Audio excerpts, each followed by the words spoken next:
দীর্ঘ ৩৩ বছর পর আগামী ১১ সেপ্টেম্বর অনুষ্ঠিত হতে যাচ্ছে জাহাঙ্গীরনগর বিশ্ববিদ্যালয় কেন্দ্রীয় শিক্ষার্থী সংসদ জাকসু নির্বাচন ও হল সংসদ নির্বাচন। এই দিনটিকে ঘিরে ক্যাম্পাস জুড়ে নির্বাচনীমুখী প্রচারণায় মুখরিত যেন উৎসবের বর্ণিল সাজের রঙে রঙিন এখন ক্যাম্পাস। কোথাও স্লোগান, কোথাও নানা প্রতিশ্রুতির সুর। এই প্রচারণা চলবে আগামী ৯ সেপ্টেম্বর রাত ১২টা পর্যন্ত। ভোটের আশায় প্রার্থীরা ছুটছেন শিক্ষার্থীদের দ্বারে দ্বারে, সেই সাথে দিচ্ছেন আগামী দিনের রঙিন স্বপ্নের নানা প্রতিশ্রুতি। নির্বাচনের ফলাফল যোগ্য ও নতুন নেতৃত্ব প্রাঙ্গণ জুড়ে মান উন্নয়নের এক আমূল পরিবর্তন বয়ে আনবে, এমনটাই আশাবাদী সাধারণ শিক্ষার্থীরা। সাভার থেকে আব্দুস সাত্তারের প্রতিবেদনে বিস্তারিত জানাচ্ছেন সহকর্মী নাজনীন নিসা। জাহাঙ্গীরনগর বিশ্ববিদ্যালয়ের প্রাঙ্গণ সেজেছে আগামী দিনের নতুন পথ চলার ইতিহাস গড়ার জন্য। আগামী ১১ সেপ্টেম্বর সকাল ৮টা থেকে বিকেল ৪টা পর্যন্ত চলবে জাকসু নির্বাচনের ভোট গ্রহণ। এবারের নির্বাচনে ভোটারের সংখ্যা ১১,৯১৯ জন।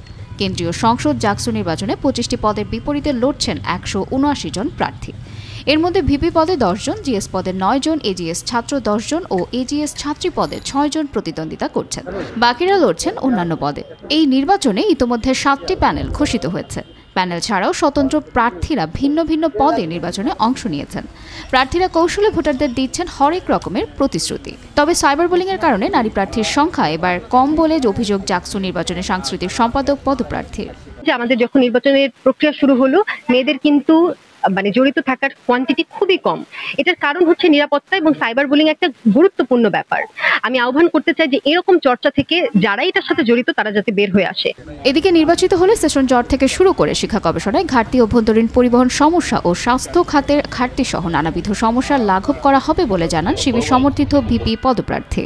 আমরা আসলে যদি নির্বাচিত হতে পারি, আমরা চেষ্টা করবো যে আমাদের ক্যাম্পাসের তো অনেকগুলো সমস্যা আছে, আমরা মোটামুটি ফাইন্ড আউট করছি যে হচ্ছে সেশন জট এবং ক্লাস নিয়ে যে একটা অবহেলা আছে সেটা যাতে না হয়, আমরা সে বিষয়টা এনশিওর করবো। তার পাশাপাশি হচ্ছে আমাদের ক্যাম্পাসে নারীর প্রতি যে একটা অসহিংসতা আচরণ মাঝে মধ্যে লক্ষ্য করা যায়, সেটা যাতে না হয় আমরা এনশিওর করতে চাই। সবশেষে যে বিষয়টাকে আমরা না বলতে চাই সেটা হচ্ছে সাইবার বুলিং এবং হচ্ছে র্যাগিং যে বিষয়টা আছে সেটা আমাদের ক্যাম্পাসে ফিরে না আসে, সেটা আমরা এনশিওর করে যেতে চাই আর কি। অপরদিকে শিক্ষার্থীদের যৌক্তিক দাবিতে পাশে থেকেছি এবং যদি হেরেও যায় তারপরেও তাদের পাশে থেকে কাজ করে যাব বলে জানান এই প্রার্থী। যেই সকল যৌক্তিক দাবিতে আমরা সবসময় শিক্ষার্থীদের পাশে থেকেছি, আমরা জাকসু জিতি আর না জিতি আমরা সবসময় শিক্ষার্থীদের পাশে থাকবো। শিক্ষার্থীদের যৌক্তিক আদায়ে, ন্যায়সঙ্গত দাবি আদায়ে পাশে থাকবো। এই নির্বাচন উৎসবমুখর পরিবেশে অনুষ্ঠিত হবে বলে এমনটাই আশাবাদী জাকসু নির্বাচন কমিশনের সদস্য সচিব অধ্যাপক ডক্টর AKM রাশিদুল আলমের। জাহাঙ্গীরনগর বিশ্ববিদ্যালয়ে দীর্ঘ ৩৩ বছর পরে বহুল কাঙ্ক্ষিত জাকসু নির্বাচন এবং হল ইউনিয়ন সমূহের নির্বাচন সম্পন্ন হওয়ার জন্য ইতিমধ্যে নির্বাচন কমিশন আমাদের জাকসুর প্রেসিডেন্ট মহোদয় মাননীয় উপাচার্য স্যারের পরামর্শে আমরা কাজ করে যাচ্ছি।